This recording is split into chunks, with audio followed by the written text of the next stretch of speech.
kita manfaatkan waktu kita untuk mengkaji kitab At-Tadhkirah fi Ahwalil Mauta wa Umuril Akhirah, kitab yang berisi tentang hal ihwal kematian dan juga perkara akhirat, karangan Imam Al-Qurtubi. Pada kesempatan siang hari ini kita akan membahas bab ma yudhkirul maut walil akhirah wa yuzhidu fid dunya, bab yang menjelaskan sesuatu yang mengingatkan kita akan kematian, mengingatkan kita akan akhirat, dan juga membuat kita zuhud terhadap dunia. Jemaah sekalian, suatu ketika Rasulullah Sallallahu Alaihi Wasallam bersama sahabat-sahabat beliau ziarah kubur ke makam ibunda Nabi, Ibu Aminah binti Wahab. Ketika berada di makam Ibu Aminah, Rasulullah menangis, maka menangis pula para sahabat yang ikut dengan beliau.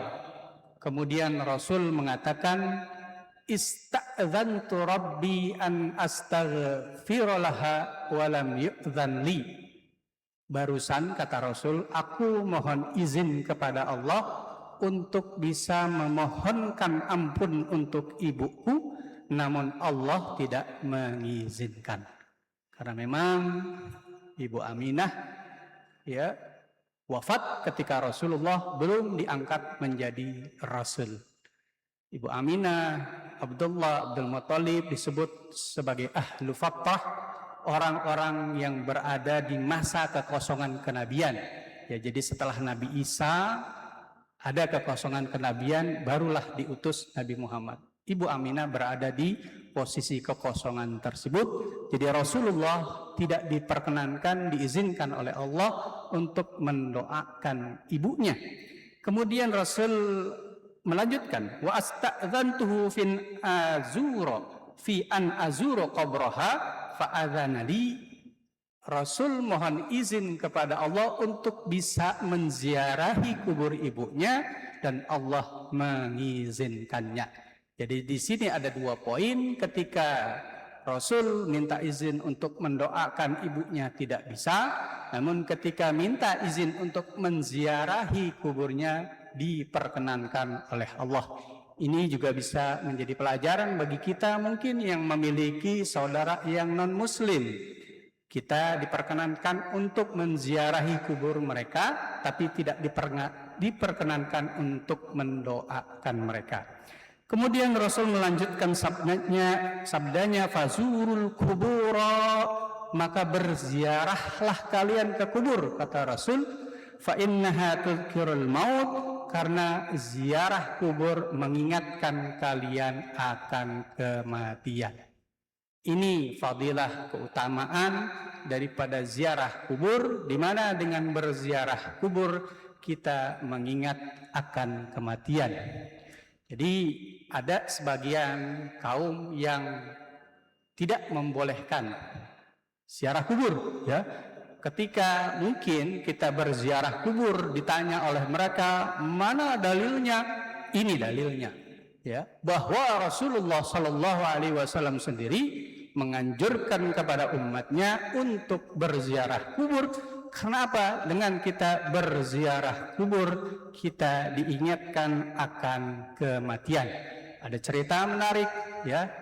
Ada sebuah organisasi di mana mereka ingin mengenang jasa para ketua-ketuanya yang terdahulu. Maka mereka menginginkan ziarah ke kuburnya. Tapi karena di dalam organisasi mereka tidak ada tradisi ziarah kubur, mereka kebingungan di mana kubur tokoh kita. Ini kan sesuatu yang memprihatinkan.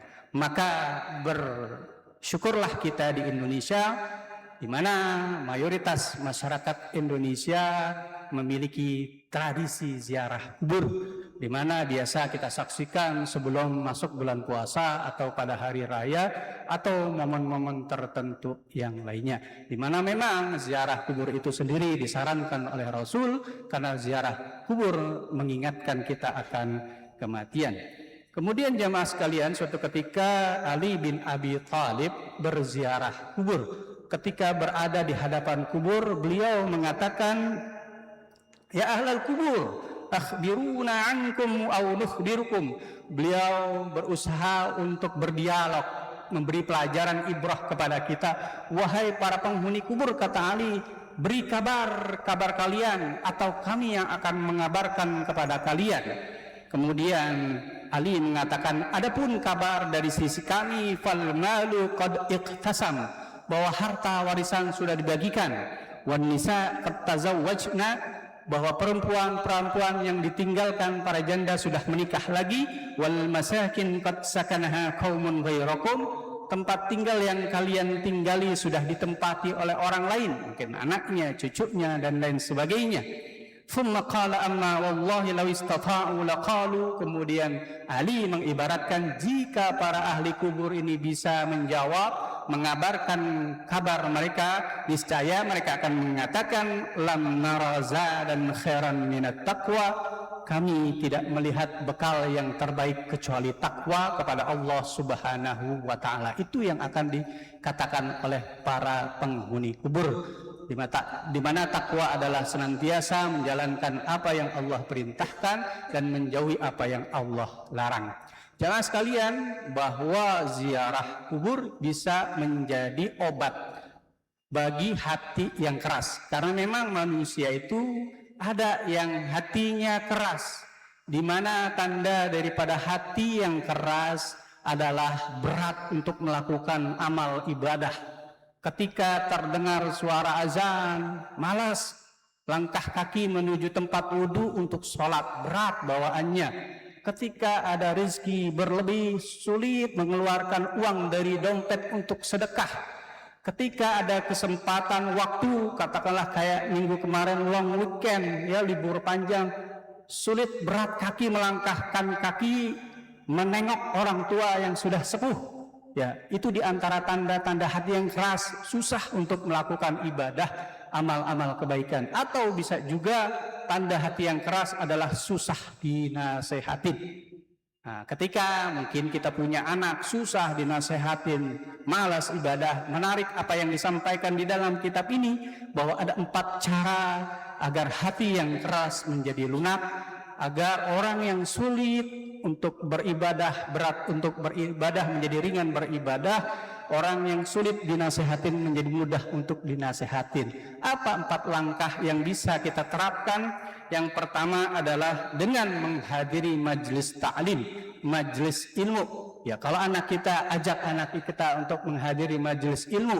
Kalau mungkin saudara kita, ajak saudara kita untuk menghadiri majelis ilmu. Saudara atau anak kita yang memang mungkin susah dinasehatin. Karena apa? Di dalam majelis ilmu kita dijelaskan tentang fadilah, keutamaan sholat, keutamaan ibadah-ibadah yang lain, keutamaan dari berbakti pada orang tua. Kita juga dijelaskan tentang takhwif, ancaman-ancaman Allah ketika kita durhaka kepada orang tua dan lain sebagainya. Di pengajian juga kita dijelaskan tentang kisah-kisah salafus saleh, orang-orang terdahulu yang saleh, yang kita bisa mengambil suri tauladan dari mereka. Kita ibaratkan bahwa menghadiri majelis taklim itu bagaikan menyirami hati kita. Kalau saja tanah menjadi keras, kering, mati karena tidak disirami air, maka cara menyuburkannya kembali adalah dengan disirami air. Sementara hati kita yang keras agar bisa menjadi lunak adalah dengan cara menyiraminya dengan siraman rohani. Siraman rohani di sini adalah menghadiri pengajian-pengajian. Jadi cara yang pertama agar lunak hati kita adalah ikut pengajian. Kemudian yang kedua, cara yang kedua agar hati menjadi lunak adalah zikrul maut, ingatkan akan kematian. Ya, di mana kematian ini adalah sebuah yang pasti. Dengan datangnya kematian akan menghancurkan kenikmatan yang kita miliki. Ya, dengan datangnya kematian menjadi hadimul lazat. Kita tidak bisa lagi menikmati apa saja yang nikmat. Ya, makanan, pakaian, kendaraan. Kita juga akan berpisah dengan orang-orang yang kita cintai. Ya, di mana dengan diingatkan akan kematian, maka akan lunaklah hati yang keras. Suatu ketika Siti Aisyah Ummul Mukminin radhiyallahu anha kedatangan seorang perempuan yang curhat. Curhatnya adalah qasawata qalbiha. Dia merasa hatinya keras, susah ibadah, susah menerima nasihat kebaikan. Maka oleh Siti Aisyah pun diberi saran, ikthiri min dzikril maut, perbanyaklah oleh engkau untuk mengingat kematian, banyakin mengingat kematian. Maka ia pun pulang, ia menjalankan nasihat dari Siti Aisyah, banyak ingat mati, maka berubahlah ia, hatinya menjadi lunak, enteng dia untuk melakukan ibadah. Maka beberapa hari kemudian ia datang lagi kepada Siti Aisyah mengucapkan syukur atas nasihat yang diberikan kepadanya. Cara yang kedua agar hati yang keras menjadi lunak adalah ingatkan akan kematian. Kemudian yang ketiga adalah musyahadatul muhtadarin, melihat orang yang sakaratul maut, ya, melihat orang-orang yang berjuang antara hidup dan mati, ya. Ketika nafas sudah tersengal-sengal, kalau kita bilang itu ngorok, ya, nafasnya udah ngorok, grok-grok, keluar keringat dingin, ya. Kalau di rumah sakit itu bisa kita saksikan dengan apa? Sekujur tubuhnya udah ditempel alat-alat medis. Ketika kita melihat orang yang seperti itu, pasti hati kita akan tergetar. Makanya banyak kisah orang-orang yang ahli maksiat, katakanlah preman, berubah 180 derajat, ya, ketika melihat orang terdekatnya dalam keadaan sakaratul maut. Mungkin orang tuanya, mungkin temannya, dia saksikan secara langsung kondisi akhir hayatnya, dia berubah, dia insaf, dia taubat. Ya, tapi memang momen-momen seperti ini agak susah, ya, ketika kita menyaksikan orang-orang yang sakaratul maut. Tapi ketika memang ada kesempatan, ada baiknya kita bisa melihat, karena itu akan menggetarkan hati kita, ya. Orang yang hatinya keras insya Allah akan menjadi lunak. Alhamdulillah saya pribadi beberapa kali menyaksikan orang yang sakaratul maut sampai nafas terakhirnya. Imam Hasan Al-Basri sendiri suatu ketika beliau menjenguk seorang yang sakit keras. Pada saat beliau berangkat dari rumahnya, kondisinya biasa-biasa aja. Begitu sudah selesai dari menjenguk orang yang sekarat, beliau balik ke rumahnya dalam keadaan pucat, ya.